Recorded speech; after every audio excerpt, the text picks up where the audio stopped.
zusammen. Goldengeil haben sie früher manches Reibland geziert, aber heute sind wilde Tulpen eine Seltenheit geworden. Durch Donn und Wand findet man sie wieder auf Sticker, die gespritzt wären, neben anderen Pflänzchen. Und wir erzählen euch jetzt das alles auf Bilder von der Marie-Christine Long. Da sind sie immer wieder unter der Steck und weniger in den Zielen drinnen.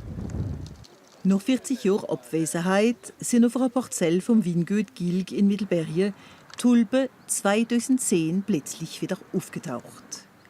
In den Jahren 70 sind sie verschwunden gewesen, Opfer von den Spritzmitteln, aber auch vom dicken Grasdebbi, wo zwischen den Rebstöcken gesät war. Die sind unter dem Gras geblieben, haben aber die Kraft nicht gehabt, für sie zu developieren, weil der Boden nicht herumgedreht war.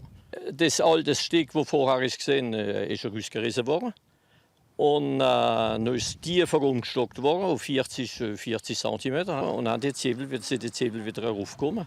Und ganz progressiv, von 2010, wo das Stück angesetzt wurde, bis 2016, wo der Höhepunkt war, haben sie die Tulipen immer langsam wieder developiert. 2016 haben dann Wildsöhe manche Zwiebeln ausgedolven und gefüttert, aber seither tun sie sich glücklicherweise wieder vermehren. Le bulbe, quand il est adulte, produit un petit bulbe chaque année normalement. Et le travail du sol justement permet de bien séparer le bulbe mère et le bulbe fille, parce que sinon il ne se développerait pas correctement le bulbe fille.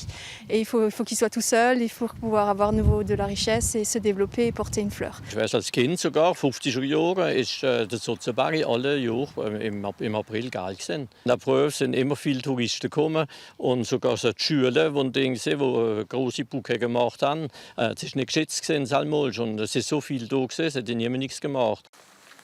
Durch die vielen Besucher haben die Winzer nicht immer mit Freude gekommen sein, weil sie alles im Durchgehen Knospen von der Rebe kaputt gemacht haben.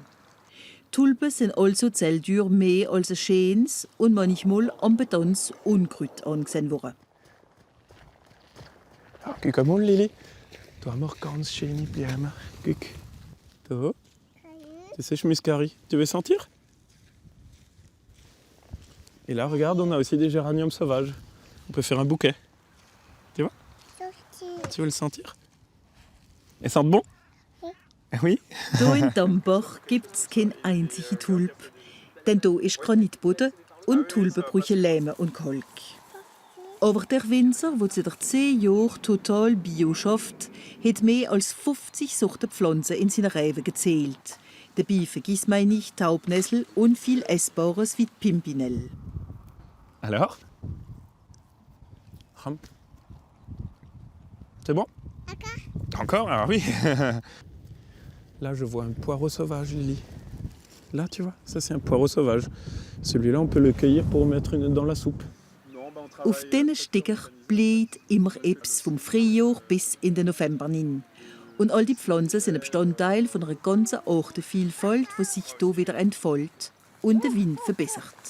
Ça nous intéresse beaucoup au niveau de la santé des sols, puisque toutes ces plantes, elles vont travailler à avoir un sol bien vivant, bien aéré, elles vont attirer les vers de terre ou autres micro-organismes. Et ce sol bien vivant, évidemment, c'est lui qui va nous aider à avoir une vigne bien enracinée, bien profonde et avoir l'expression du terroir. Im Elsass hat schon ein Weinbüro 5 auf Bio umgeschwenkt. Das schenkt vielleicht die Zukunft, sämtliche Pflanzen, die lange in Gefahr sind, und auch der Wildtulpe, da wo der Boden sich für sie eignet. Sie erscheint wieder in Westhalten, Bävle, Pimolse oder Bach. Und Naturschutzvereine haben jetzt Lichthoffnung, dass die Pflanze nicht total verschwindet. In Bach haben wir doch 2, 3 Plätze, wie es wieder ein bisschen kommt. Aber nicht so viel wie in Mittelbade, wie es mir bekannt ist. Aber es kommt ein bisschen wieder. Man kann etwas machen, für es wieder kommt.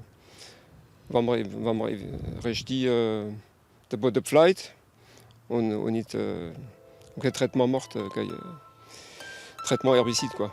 Aber Achtung, die Wildtulpe steht unter nationalem Naturschutz. Sie ist total verboten, sie zu pflegen oder ihre Zwiebeln zu versetzen. Und sowieso, im Garten passt sie sich nicht an.